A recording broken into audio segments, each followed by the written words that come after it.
decided to give an evening up for us to make some money. Thank you so much for coming, sir.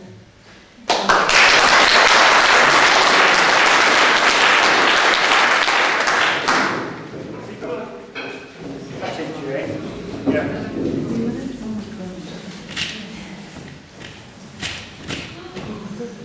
Thanks very much. Good evening, ladies and gentlemen. If you don't know me now, I'm Norman Wright. Well, I've got one sad thing first. Father Sean said he's running out of wine, so could I change the lecture to making wine? No, all rubbish. Right, here we go then. Well, I joined the Air Force before the war in 1938 when I was young and silly. And then as an electronics technician. And years passed and I was on fighter squadrons and I went abroad in 1941. December, the day that the Far East War started, I went abroad. December the 8th, I think it was, or 7th or the 8th, with I was on one squadron, fighter squadron, Hurricane Squadron, and we were to go with the 18th Division, Norfolk, Suffolk and Cambridge people. Well, when we got down to Africa, things all changed. We were supposed to be going to the Middle East, and our aircraft were all camouflaged for the Middle East. They had large air coolers on and everything for the Middle East. And they were on an aircraft carrier going out. So it was decided by someone, when we were in the Indian Ocean, to go to Singapore. Well, Singapore was in a bad way at this time. It was towards the end of January. And the Japanese were coming down through Malaya. And by the time we got to Singapore, the Japanese were on the other side of the water, the other side of the island, all ready to go in. So my squadron and a lot of the 18th Division went into Java instead of Singapore. So after a few days in Java, we went up to Sumatra, which is nearly opposite Singapore anyway, the island all the way up Malaya. And we started operating from a place called Palembang, which is the oil city of Sumatra. Now this is one place that the Japanese wanted, and there were two airfields, 50 miles apart. So we were pasted every day. In fact, on the one day, it was Friday the 13th, we were absolutely blasted out, and then the next day, the Saturday morning, I'd been guard commander with 6 airmen, and we had 3 rifles, 3 bayonets, and I had a whistle. And that was it. And we were just going to go for breakfast the next morning when Japanese paratroops dropped on us. About 350 dropped on to take the airfield, and we were right in the centre of it. So after a scuffle, and I think some of our chaps shot down one Japanese aircraft, and I've got some pictures of them landing actually. We were actually surrounded, and so some of the people ran into the jungle, and that was it. I didn't see them again, and 3 of them stayed with me, and I said, well, we'll follow the jungle to get on the road further down, because the Japanese had taken the road, and they had machine guns either side. And we'd only been abroad 3 weeks, and we'd lost, I don't know how many people, shot and wounded, don't know what. Anyway, I got to Palembang, and then it had all been evacuated. So, and there was a really wide river there, and the Japanese were coming up the river in barges. Well, I must admit, our aircraft did a marvellous job there, because these barges were a hell of a size, and the Japanese were packed on there. And our Hurricanes strafed them all, and made a real mess of them. Anyway, so we got back eventually to Java, but we needed spares after about 3 or 4 days. So volunteers were asked for to go somewhere Well, I hadn't any kit, so I volunteered to go with, I think there were 50 of us altogether.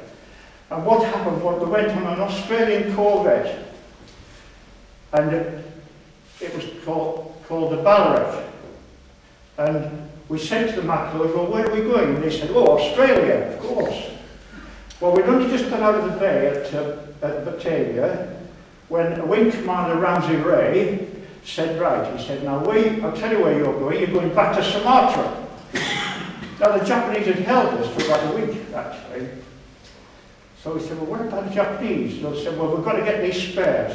And we wanted 3 Rolls-Royce engines to start with, and then lots of other spares, which we knew were left on the dockside.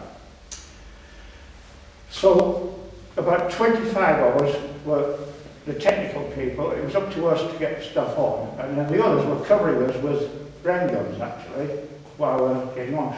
But before we landed, the skipper of this Ballarat said, well, we'll fire a couple of shots out of a 6-inch gun, and if we get any return from there, we'll know the Japs are there. If we don't hear anything, we're okay. Well, we didn't hear anything, and some natives came out in the little sampans and said, no, they're not here yet. So we were in there. Whilst we were in there, we blew up an ammunition train that was left, and it was just like you see on the film, with the coaches going up in the air. But we got kitted out as well, so that wasn't too bad. Back to Java then, operating again, right until the Japanese were coming in one side of the city, and we were still up, the last aircraft, I think, had just been shot down. We had about, the most I saw at once, I think, were 31 Hurricanes, and a few Blenheims and Hudsons. But so, our boss said, right, he said, in the trucks and away. The Japs were just more or less the other side of the airfield. So we were away up into Java, hoping to get away on HMS Exeter. Well, we heard on the way up through Java that the Exeter was sunk in the Java Sea. In fact, the Japanese sank everything, really. So there was no way out. And there was too much water between us and Australia. So we decided to live in the jungle, actually. Well, this went on for a fortnight, living in the jungle, from one tea plantation to another, and then into the jungle. And then the Dutch capitulated on May the 8th, 1942. And we were just outside a native village, near a river actually, and someone gave us away. I think the Japanese offered them money if they handed over any British service people. So anyway, we were given away. The Japanese came up with white flags and all this jazz and said we must surrender and we would live like real Englishmen, you know, and which was good thinking. Right, so we couldn't do anything about it actually. I mean, there were about 40 odd of us actually from the squadron kept together. So we went down in some trucks to a place called Garut in Java. And this living in luxury, when we got off the trucks, we were just herded onto a parade ground that was surrounded by machine guns and barbed wire. And that was our start at prison. And we were there for a couple of days, 2 or 3 days, and they were going to make us walk down to Batavia, which was about 100 miles away. But at the last minute, they said, right, there's a train laid on to take you down. So where the line had been blocked and that, we got out and got into another train and on down to Batavia. At Batavia, this is where the rot really set in, because we went into a prison there called Boig Loddock, and what it means is the prison of the damned. And it was for native lifers. The Dutch had it for native lifers. And we were put in there, they just herded us in there, and the cells, there were 87 of us in one cell. And there wasn't room to lie down, you could just sit down. And the toilet was a hole in the cold water at the side, and yet some people were trying to sleep near it, you know, running round. We were in this cell for 2 days, I think it was, before they opened the gate, the cell gate. And then they pushed in some dried fish, salted fish, and rice, and some water. And we had that. And then the next day, I think, they left the gate open so that we could go out into the compound of the prison, actually. Now, this was handy because you could stretch your legs and have a wash and all the rest of it, because there was a lot of taps, a long row of taps, so you could have a wash and that.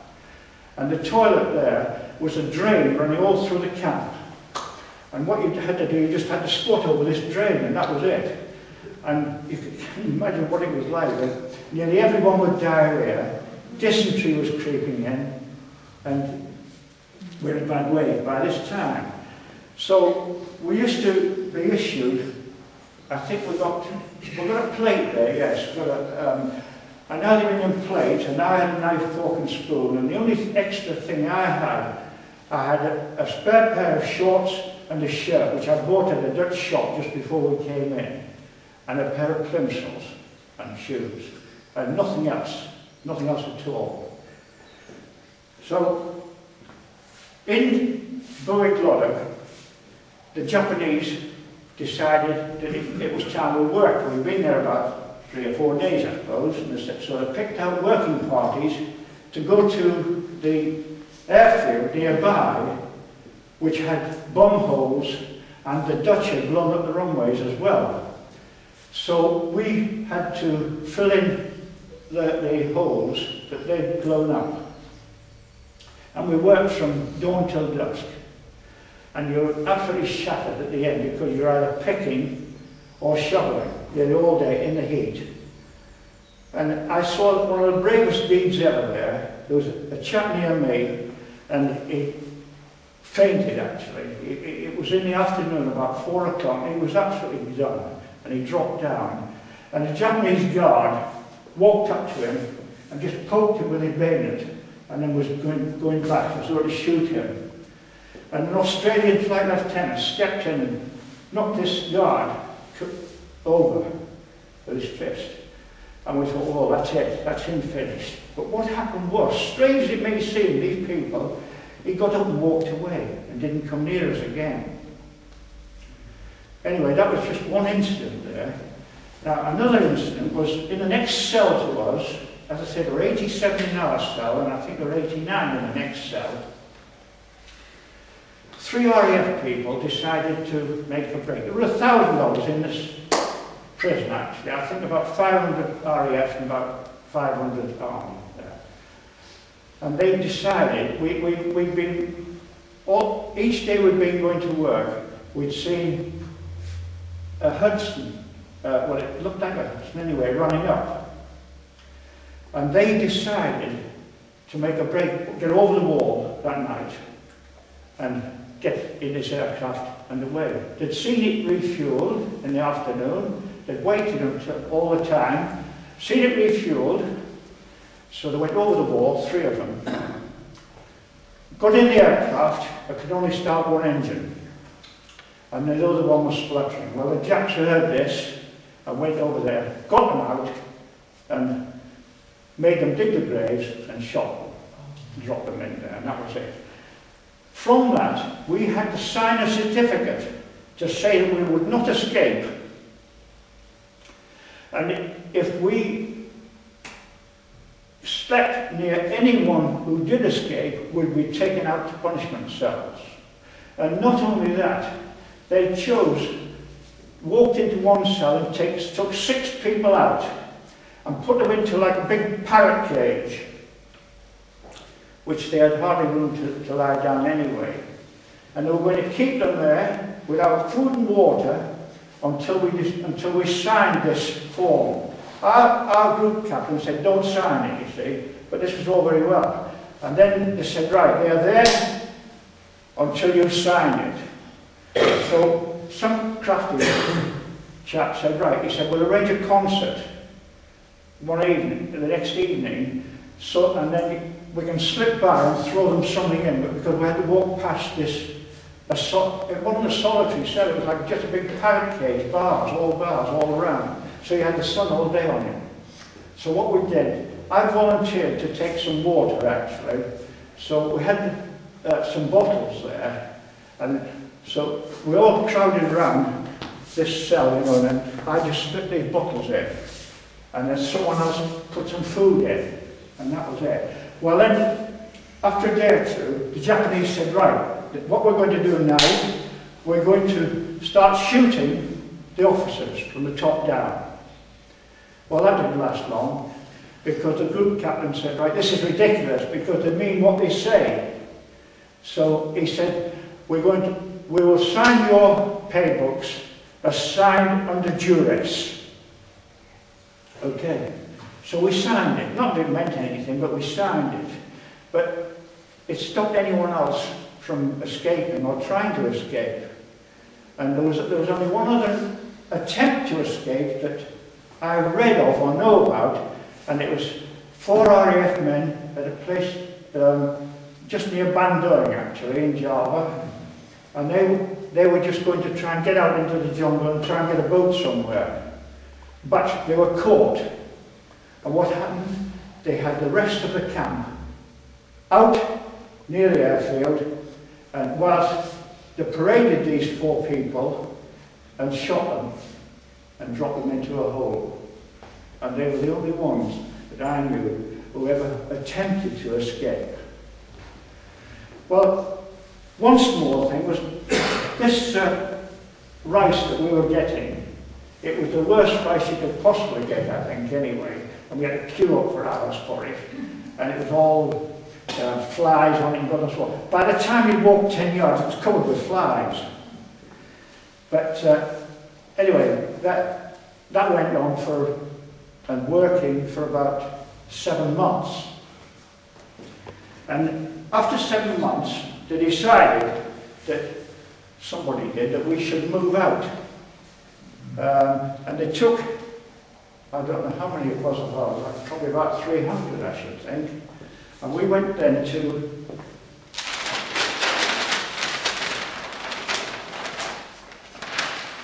well, this is the place of Boyd Block, by the way. Incidentally, while we're still on Boyd Block, before we go any further, the solitary cells there was our hospital.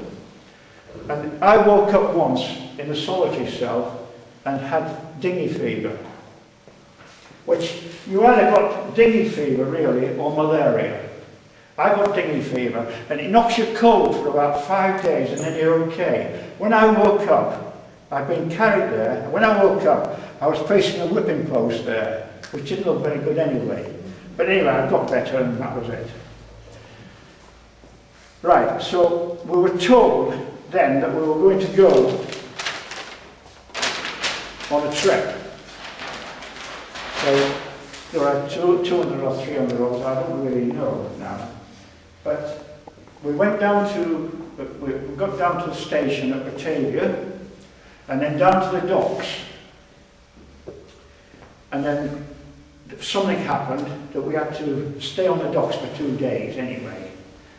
And then we got transport, we got a small coaster that took us to Singapore, called the Yasuda Maru. When we got to Singapore, we were offloaded there and just sitting on the dockside there for a couple of days in the heat. And there's a picture of that somewhere as well. And then we had to board another ship, which was one of the worst ships, apparently, that's ever had prisoners of war on. And this was called the Dainichi Maru.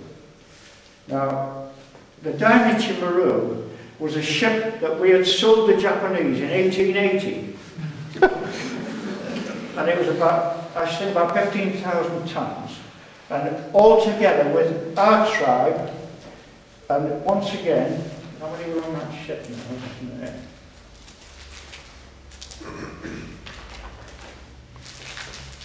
I think in our hold alone, there were 268. And we were put down into a hold which had,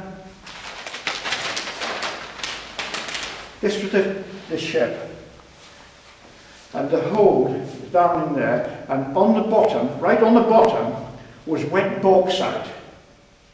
And that's where we were put, down on the wet bauxite. And with 268 or whatever it was of us, there wasn't room to lie down on there. And if you worked it out, on the size of it was 80 by 60, our hold. You work out to about a large coffin space per man. But about half of it couldn't be used because all down the side here was water. And from the wet bauxite, and it was like that. So one thing we had to do first is to level a bit out to make a bit more room. And all along in this water were rats. Hundreds of rats in there. In fact, at night time, they used to run along the girdle just above you and drop down fighting. Now, there were Japanese on this ship as well, about 1,000 Japanese. And they weren't a lot better off than we were because their accommodation were like chests of drawers without the drawers and you just slot in as bunks, and that was their bunks. So they didn't do much better. I mean, had that been the British Army, you would have gone on strike right away. You just wouldn't have attempted to go on there. But anyway, that's how it was. And there was a ladder, one ladder down, and it was about 40 rungs, I think it was. But it was a hell of a long way down, I can assure you.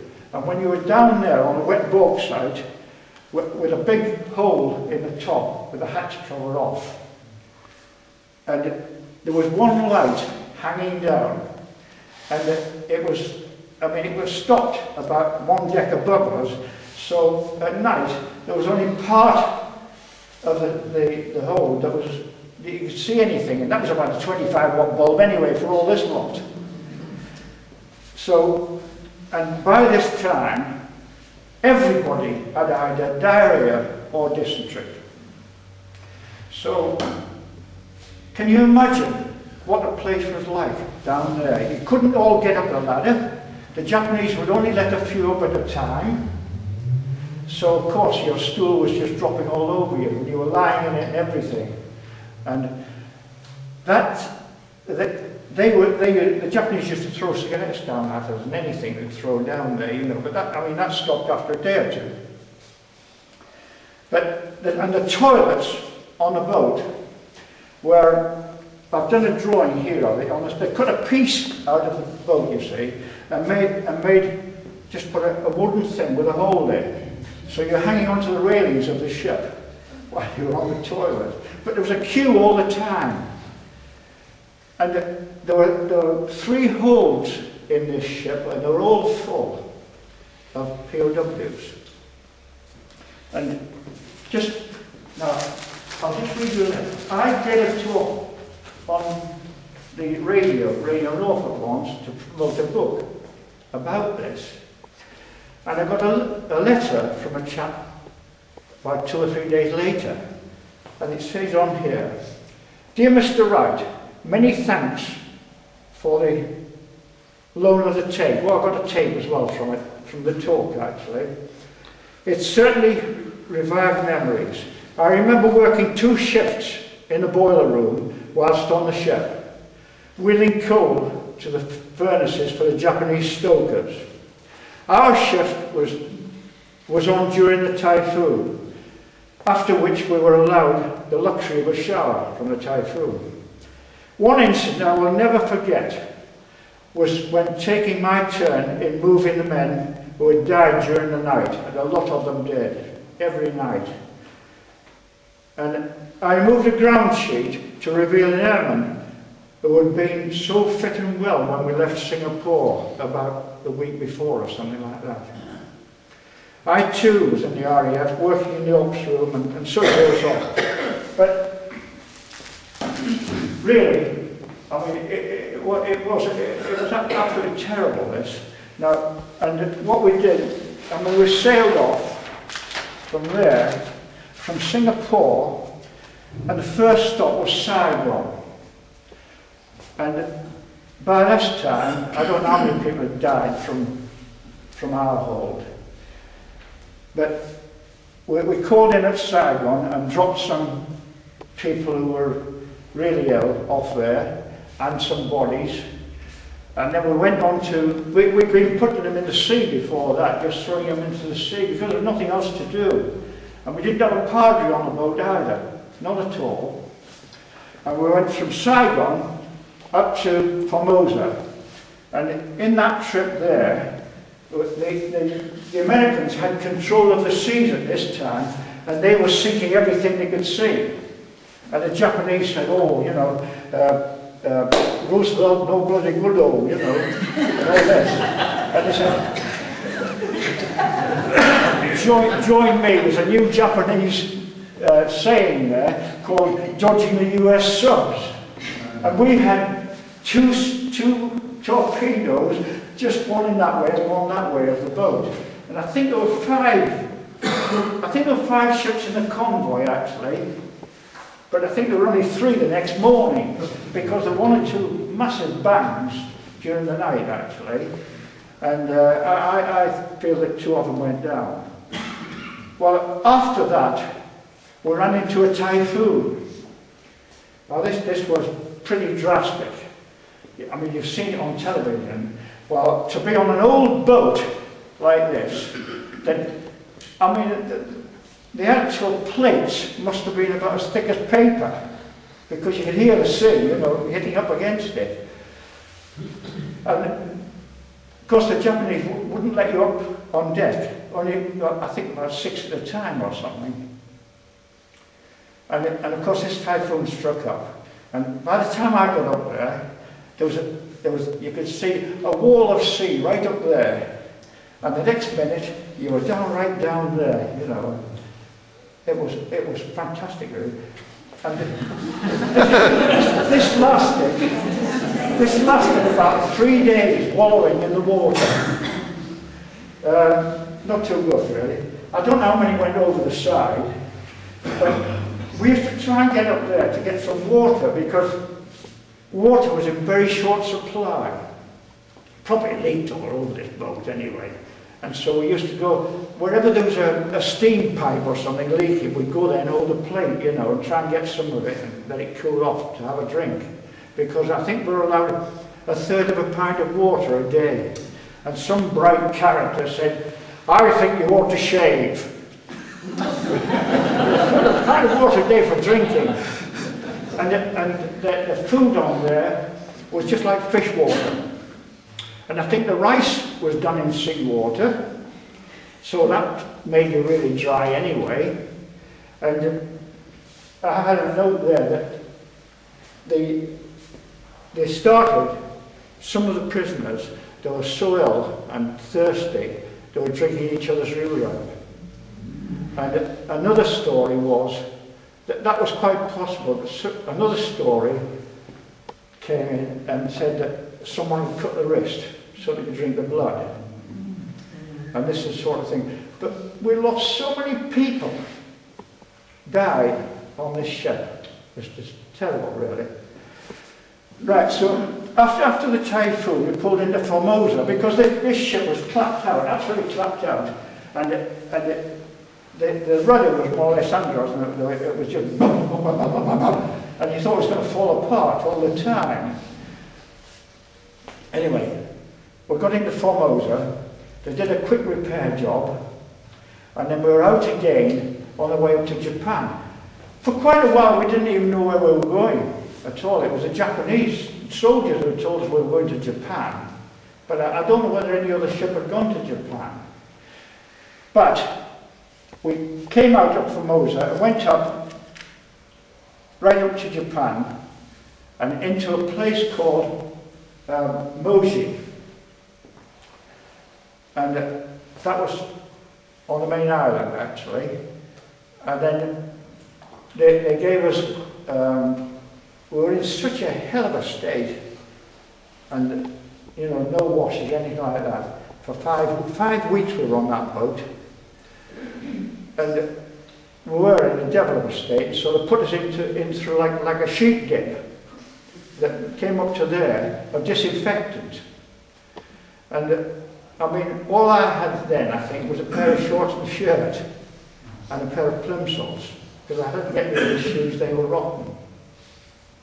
So that's what I landed with in Japan.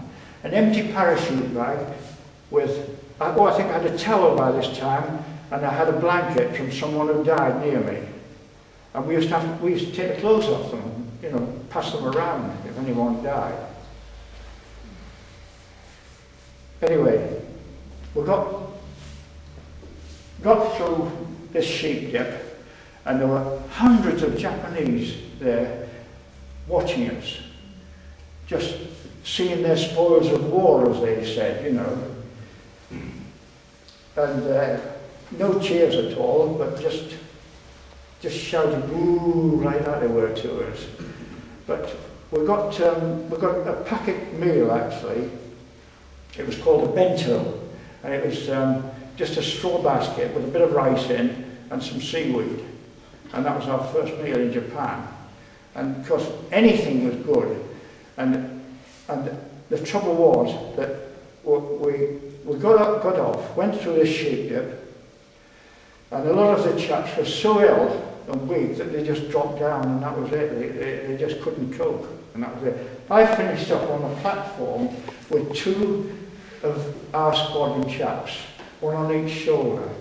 And I was jolly lucky, really, because I was as fit as could be expected. But so many people could hardly walk, and if you dropped down, and that was your lot, you'd had it, you'd finished. So you don't look back, you just had to carry on. And I had two chaps, one on either side. And we got on a train, and we went from there to a place called Onamichi, which is still on the main island, and it was just near Hiroshima. And then we caught a boat across to an island called Enoshima, which is about 25 miles from Hiroshima, I would think, this island. Now there were 350 of us on this train. And they just sorted us out. The first 100 over here, the next 100 there, and then there was 150 over there. Well, the 100 I was on went over to this island in Enoshima. The next 100 stayed at this place on Onamichi and worked in the dockyards there. And the 150 went into the mines, into the coal mines or copper mines or something. Now, once again, I was lucky, because I wasn't too bad at the time, except for an ulcer on my foot, where my plimsolls had been rubbing on it. And these tropical ulcers, they're shockers. They're so deep, and you know, you think, right, I'm never going to get rid of this thing. But anyway, I was okay, except for that. And we went into this brand new camp on Japan. And well, it looked good to start with, because they issued us with Japanese uniforms and gave us a couple of blankets each and a big mosquito net and all sorts of things. And they gave us good food to start with, because we got the army rations to start with. After a while, though, we went on to the dockyard rations, which weren't very good, and then we started losing weight. And people just sank down. But the first 8 days, no, the first 6 days I think it was, out of our 100, 8 people died. 8 young fellows died. You know, we were all just 20, 21 and 22 there, and you'd never have thought that people would die at that age, but 8 of them died, I think, the first 6 days. And on the next camp, out of that 100, I think there were 15 died, and on the 150 one, 38 died. The first week this was. And in fact, the commandant of the camp I was on got really worried about this, you know, and he started piling the food in. Well, we were there, after about a fortnight, they decided that we should work for a living. So I couldn't get a shoe on, so I couldn't walk to the dockyard. So I had to stay behind and stoke the boiler and things like that with just one foot. We had no doctors at all, We never had a doctor for 3 years. Now, the chap who was detailed to be our doctor was a private in the Japanese army. And he was as solid as this. Absolutely solid. He hadn't a clue. He just hadn't a clue.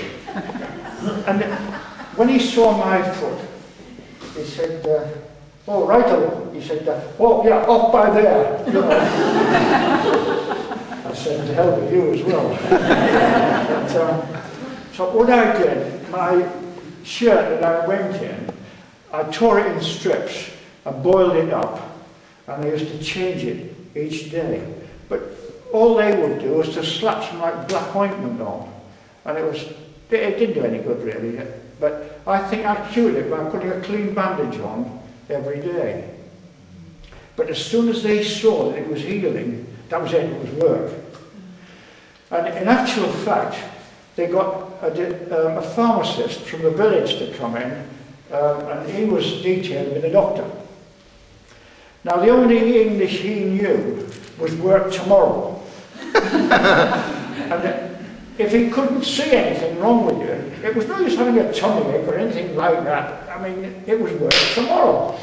If you had a big ulcer or something that he could see, oh, okay, yeah, you can be off, you know, that sort of thing. But you could have pneumonia and still go to work. When we went to work, we were split into gangs actually. And in the huts we had, I think it was 30 per room. And we had like a long shelf on either side with, I think it was 8 people on each side. And then there was upstairs with the similar thing. And you had a straw mattress, a hard straw mattress, called a tatami. And that wasn't too bad actually, you know, the living accommodation there. But the work, we were divided into gangs. And I was put on a gang that was building a railway through the dockyard. Now, our work consisted of building the railway and unloading ships, doing any coolie work that was necessary. So we were up and down ships, but what we had to do, whereas British Railways, about 4 men carried a sleeper, we had 1 man, 1 sleeper, they said. 1 man, 1 sleeper, and you used to put it on your shoulder and you were loading a ship with that. But 4 men, 1 railway line. Think of that. When I came home and saw about 25 people trying to lift the railway line here on British Rail, I thought, how the hell did we do it? And we were weighing about 8 stone then. Anyway, we did do it. In fact, one chap puts in his book that about 3 o'clock in the afternoon, he said, rather than step over the railway line, he'd walk round it because it was less energy. And that's just how he felt. He felt terrible. But the thing was, loading these boats at the dockyard, there was one very big dry dock, built by the British actually. And when there was a boat in there, we sometimes had to load it. And it must have been 60 or 80 feet drop from the top when all the water was out. And the Japanese used to put a plank across from the side onto the boat. So you had about this far with nothing under you, and you were loading this ship across about a 12-inch plank with a sleeper on your shoulder, looking down at like 60 feet or 80 feet. Now, amazingly, none of the gang I was on, there were about 10 on our gang altogether, none of us ever fell in there, but the Japanese did. Some of the Japanese fell off the plank, yeah. Which, so you put the grease on the plank? In actual fact, what we used to do was, if the ship was, or if there was water in the dock, you know, at this time, what we used to do sometimes was drop in there in the summer, just have a swim around and just cool off. and leave us sleep and go on anywhere it wanted to. And of course the Japs used to laugh like anything. Even when they fell down the dry dock and were killed, the Japanese used to laugh. It was amazing, really. Now, we found out that when the Navy boats came in, by the way, of course all the Japanese officers were trained in this country, you know, and they spoke English. And they used to come through the dockyard and give us cigarettes and things like that. And of course, as soon as they'd gone, the Gestapo used to come along and take the cigarettes back. And someone said to me, well, did you do any sabotage? Well, we certainly did, because once again, I just couldn't understand the Japanese. They were really thick, because when we'd be loading ships, you see, and then we'd walk down and yank on the cables and put all the ship in darkness. About 2,000 riveters, people like that working on the ship. And they were in darkness for a couple of hours while they sorted out what was wrong. All we'd done is pull the cable out of joint. And another thing we did once, well, excuse me, let's have a gin and tonic. There was a refrigerator ship.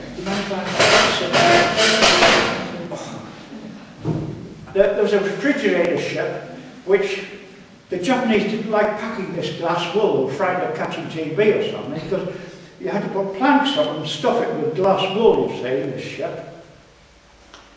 So they made us do it. Well, then the guards would walk off somewhere, and of course what we would do was pull the glass wool out and then put up a couple of boards with just a handful in like that. So consequently, if you did an X-ray of this ship when it went out, it would be like a colander, because there's no glass wool in on one side hardly. And I mean, as a refrigerator ship, it was absolutely useless. And another thing we used to do was the riveters there, and we used to have to carry rivets and things like that. They used to rivet the ship, and then if the foreman would go along, and if he saw a bad rivet, he'd put a ring round. And of course, we'd go along and rub it up. This is true, and when the ship was launched, it was leaking all over. It's just amazing, isn't it, really? And another thing, on the end of the jet, there was a long jetty, actually. And these old steam cranes used to chug along to the end of the jetty. And then there were a couple of sleepers there, actually, it stopped going any further. So what we did once, we just yanked these sleepers away when the guards weren't looking. And of course the old puffing Billy came along on the crane with all the garbage on to load this ship straight over the edge into the ocean, you know. And it hell of a splash, hell of a noise, and that was it. How it really made you think, because they had these massive cranes, shipyard cranes, on lines. And I don't want to go through that.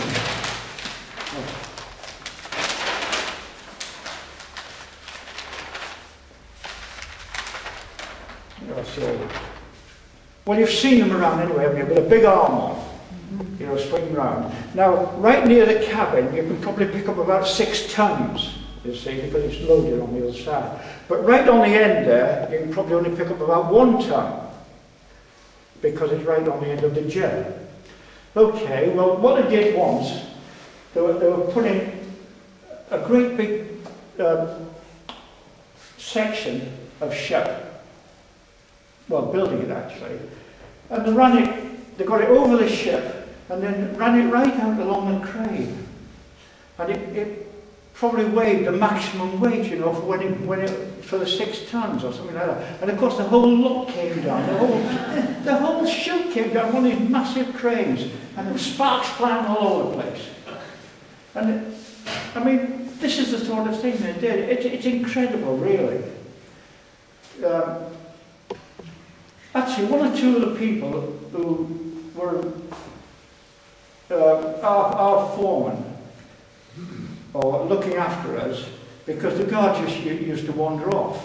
I mean, they weren't too bad. It was these Kempiatai, the Gestapo. They were the sods out there. They were just like the Gestapo. They used to beat you up something rotten. And there was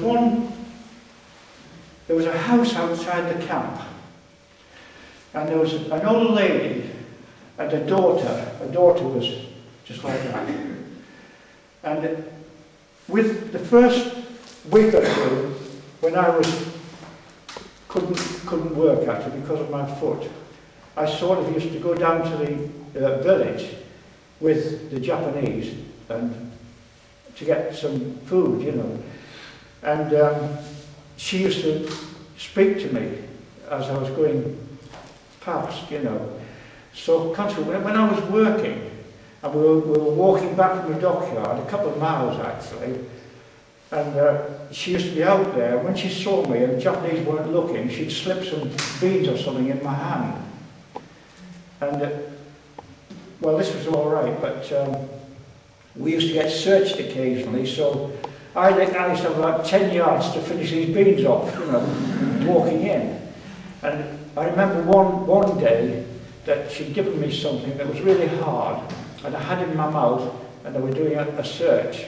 And this guard, he said to me, "What have you got in your mouth?" You know, and I said, "Nothing." I tried swallowing it, you see. He said, "Spit it out." And of course it was sort of these hard beans, you see, so of course that was me for the chop. I got a big lashing and I beaten up. And only one, I think I had 2 beatings in all my time, which I was lucky, again, very lucky, really, because if you were put in a cell there, the cell was about 1 metre by 1 metre. You could just sit down with your knees up, you know, and that was in their solitary cells on our camp. And what they did is to get you out of the cell in the morning and make you kneel on a broom handle. So your legs just went numb right away after about, well, a few minutes really. And that was the punishment you got there. But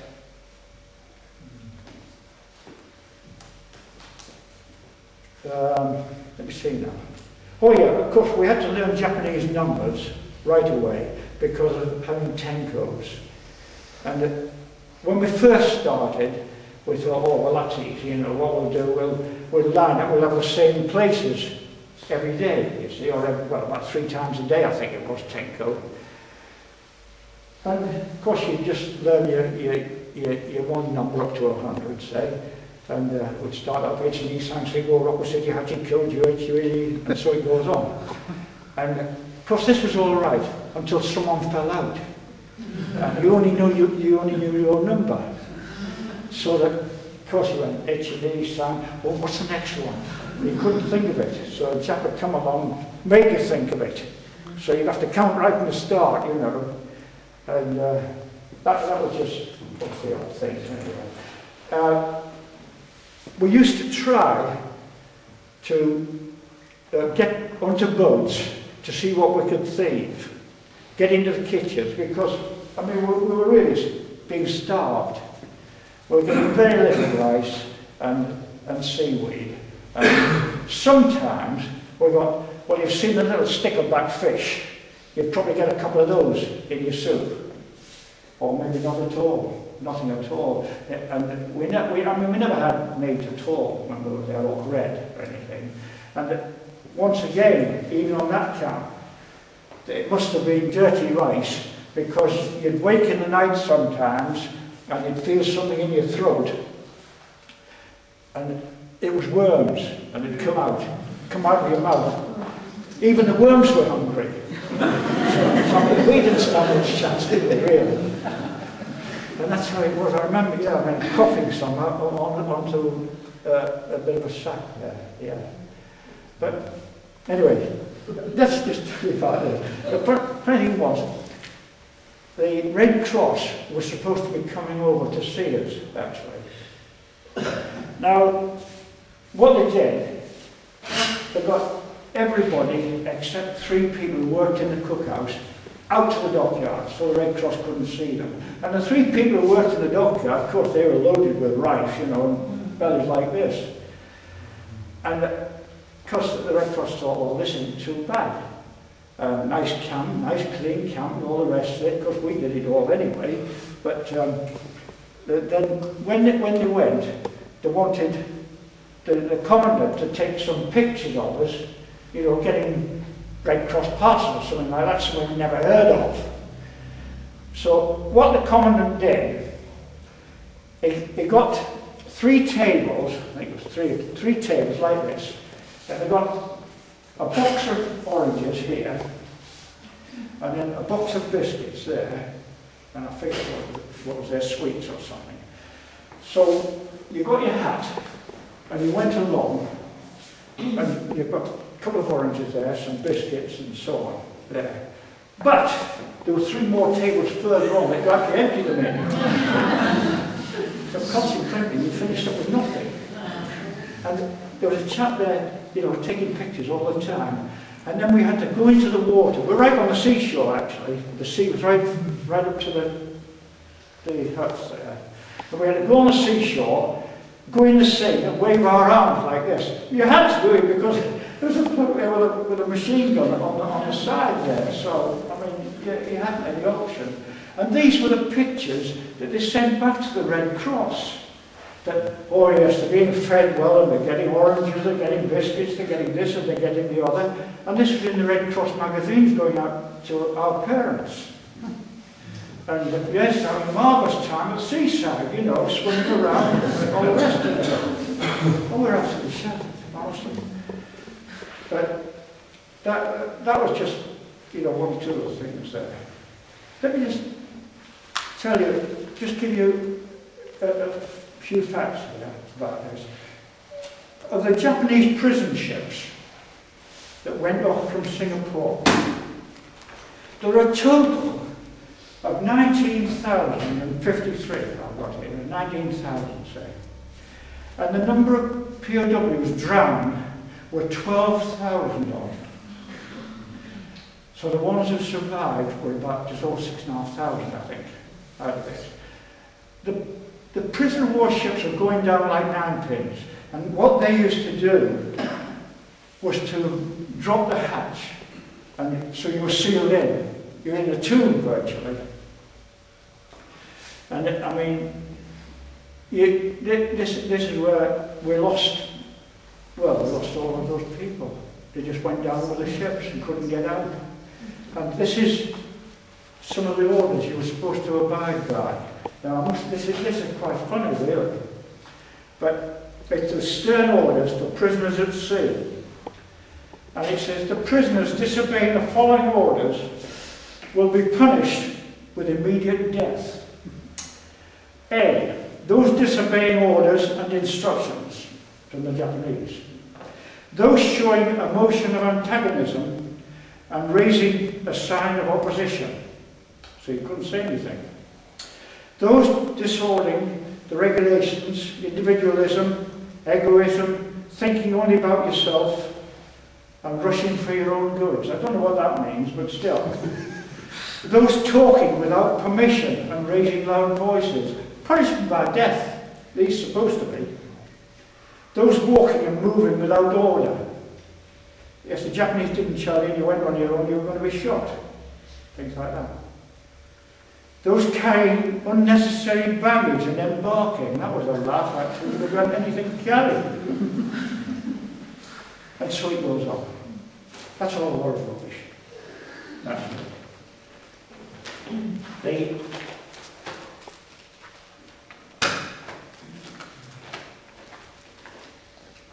We were told at one time that if the Americans landed on the mainland of Japan, then we would be killed. Now, we know what was going to happen to us because there were some so-called air raid shelters. What they did, these for air raid shelters, they dug a tunnel into the rocks right back. And I remember one air raid we had, and the bomb dropped, I would think about 40 yards away, or something like that. And we were all inside this tunnel with the Japanese, and it all started coming down. So I said to my friend, I said, well, that's the last time I go in an air raid shelter. And what we did after that was to get behind anything we could, under trucks and all sorts. And the Japanese went in the tunnels. I mean, I just couldn't understand them, really. But those tunnels were obviously for us.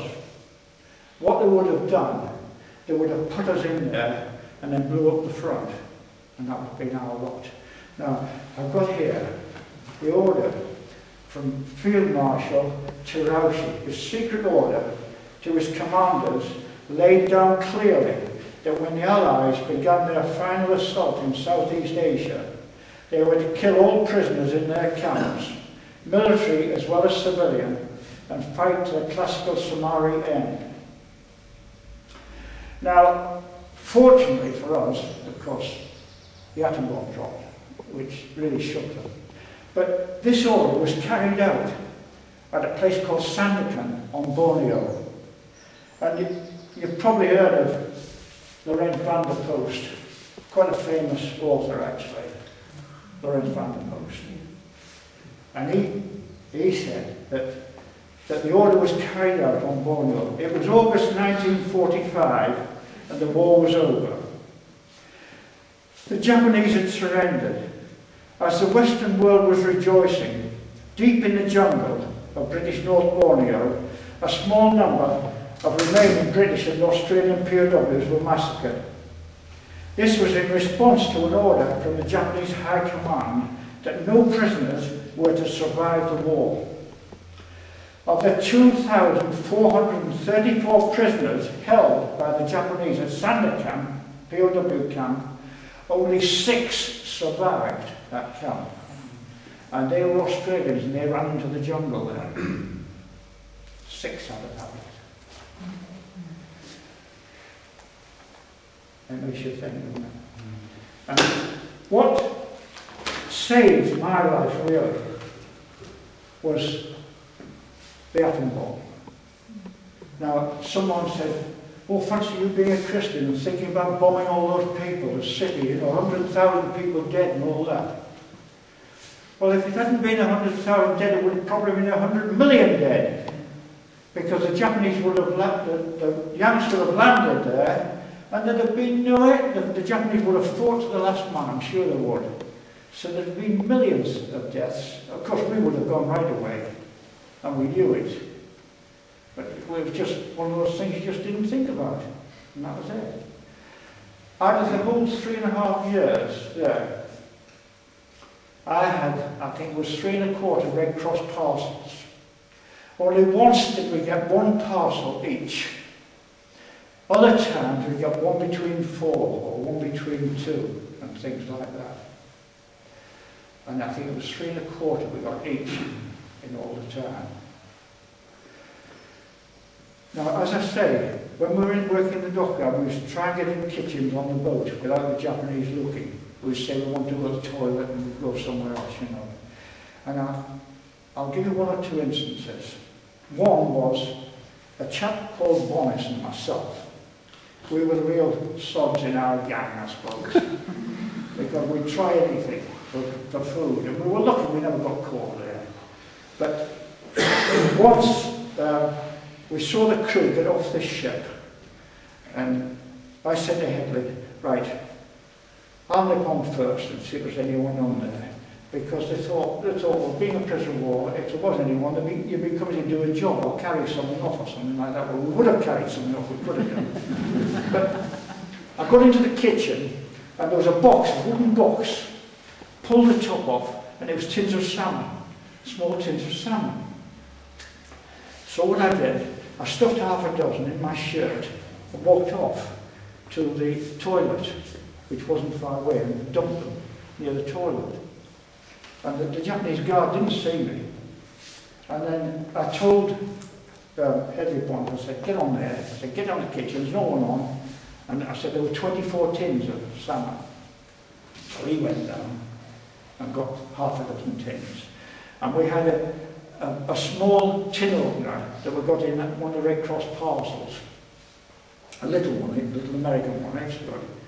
And I told the Japanese guard I wanted to go to the toilet. So I went to the toilet, got one of these tins out, opened it up, and there was a little bit of salmon in the bottom like that. It was absolutely blown completely. But we ate it anyway. But that was it.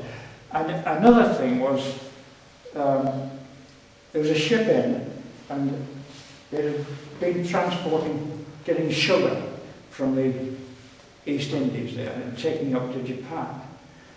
And they also had horses on there as well. So, and they'd been in rough seas, and that the sea had got into the sugar, and it was all over the decks there. So we went on, we were loading on this ship, that's right. I said, well, this is all right, you know, sugar, brown sugar it was. So what we did, we took our socks off, tied them, and put them around your neck, actually full of sugar. But in amongst the sugar was horse manure and straw, nonsense.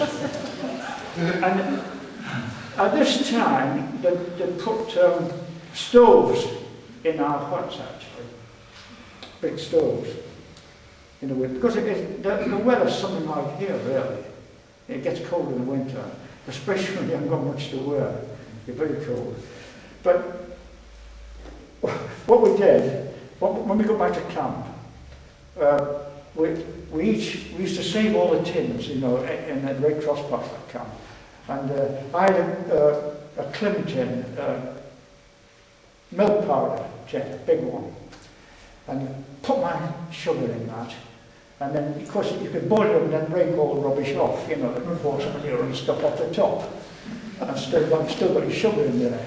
Well, I told the rest of our gang on there, and the next day, of course, they were all nipping down onto the boat, you know, getting filled up with sugar. And it was amazing, really. Sometimes it wasn't.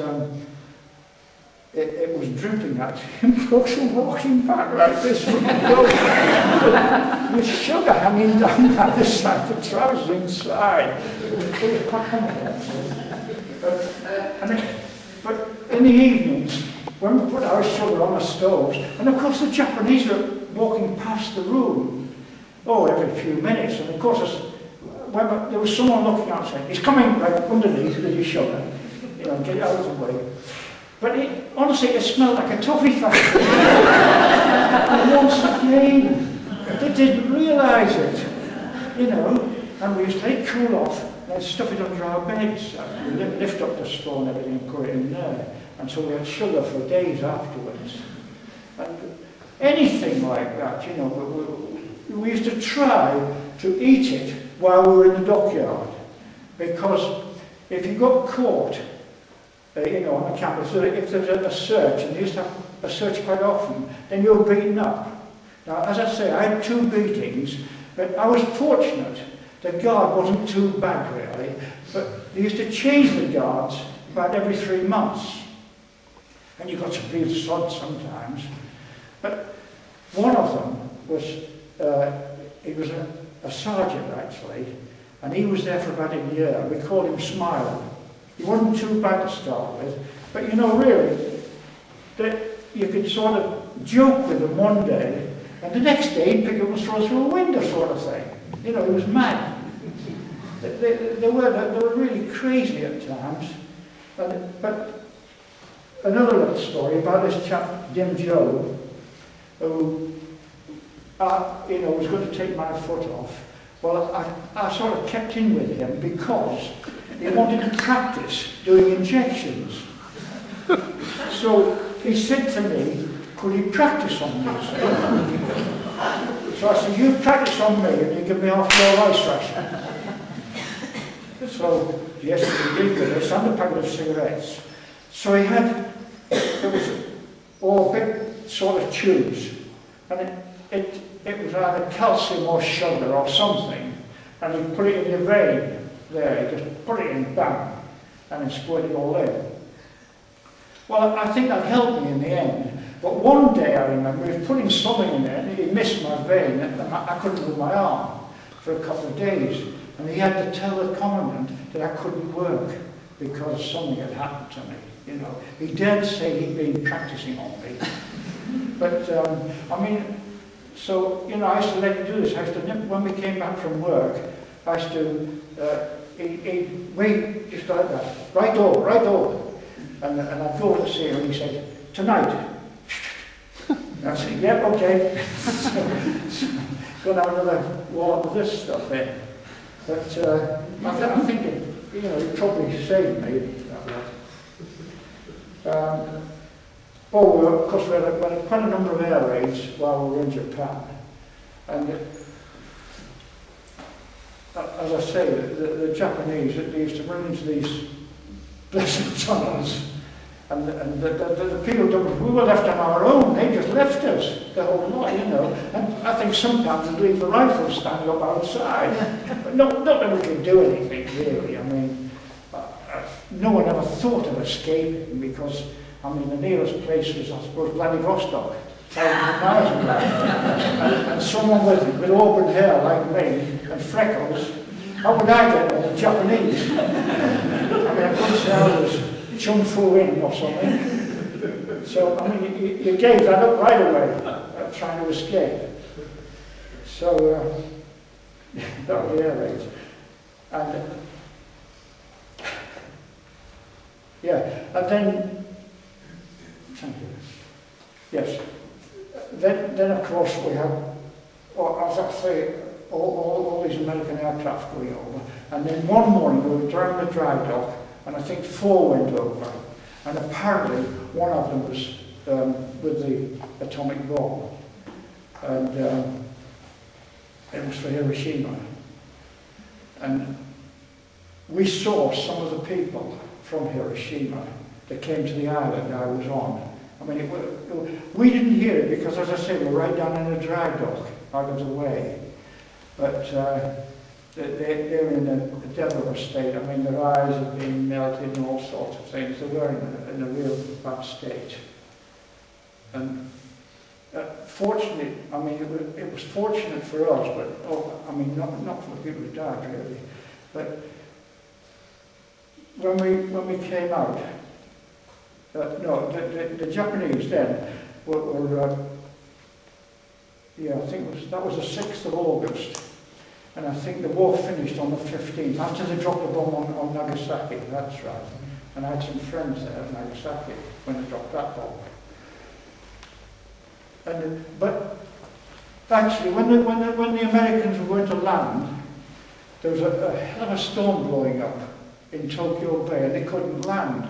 So they were talking about starting up again, the Japanese, but of course the Americans soon sorted that out. They really plastered them. And as I say, they had, I don't think they knew where our camp was. They probably, well, I know they did, because when I was coming home, one chap, I've got a photograph here of the camp, of the dockyard being bombed. And he thought our camp was a Korean camp. So they blasted it one day, and we were just going to go to work. And these aircraft came over, I think they were called Corsairs. And they came in from all angles, there were bullets flying all over the place. We were getting behind table legs and all sorts of things. And I've got a picture of the camp after it had been blitzed that day. But none of our people were killed with the air raids, but there were quite a few Japanese killed. And there were 2 or 3 on our camp, Japanese, who were killed. But we got away with it somehow, I don't know how it was. By the time that the war finished,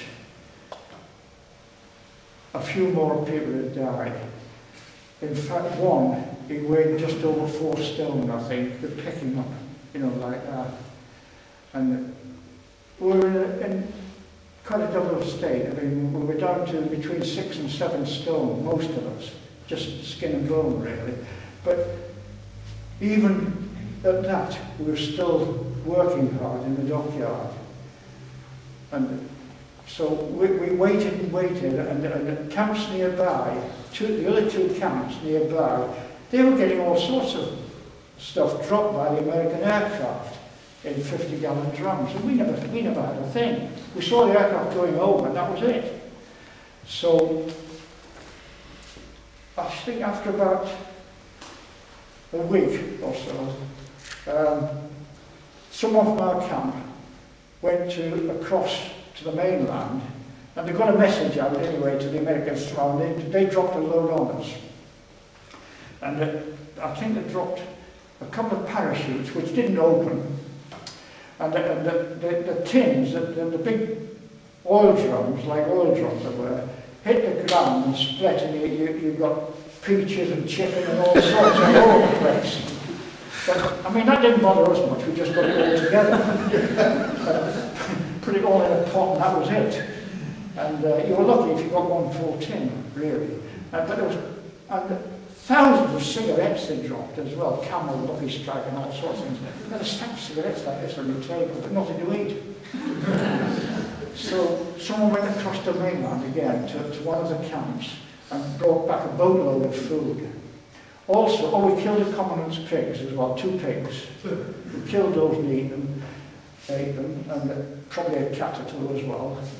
Anything, anything that was walking.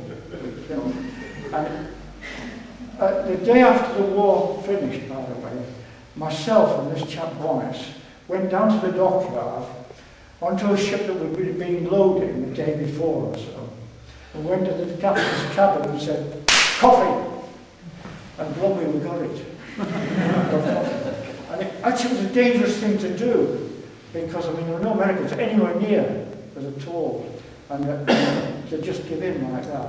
And then I thought, well, to get the truck into the village with all the blankets, flog them for food. So we got a truck, and all the blankets from another hut that was nearby, that was empty, been empty all the time. Loaded them on there, we went down to the village about 2 miles away, flogged the blankets for food. Well, of course the Japanese hadn't any food either. So I said, right, cash. So I got a pile of notes like that. So I've got some here actually, so I've got some left.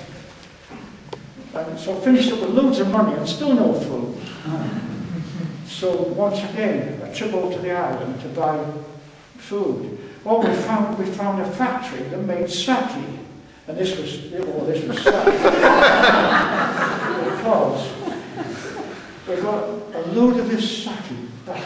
It was in tins, I think, like an oil drum, So we were dishing this out on the camp, and we had our tins for cups, like a salmon tin or something like that, full of sake. Well, of course, when you lash this down, you're all over the place. But it was good while it lasted. And another thing that was nearby was a school, a music school, actually, taught musicians. And someone went down there with a truck and came back with all the instruments. They were trying to play trumpets and all sorts. And actually, they were drunk most of the time. And of course, it was food we wanted. And we had to do these trips over to the mainland all the time, to get it. And then, yes, we only had 1 drop from the Americans. The rest was given to us from these other camps.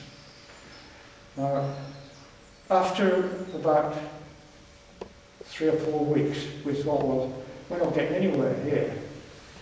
So what we decided to do was, well, you couldn't pack in it because we hadn't anything to pack actually. So we just commandeered a boat, went across to the mainland, which was a couple of hours away, got on a train and went down to Tokyo.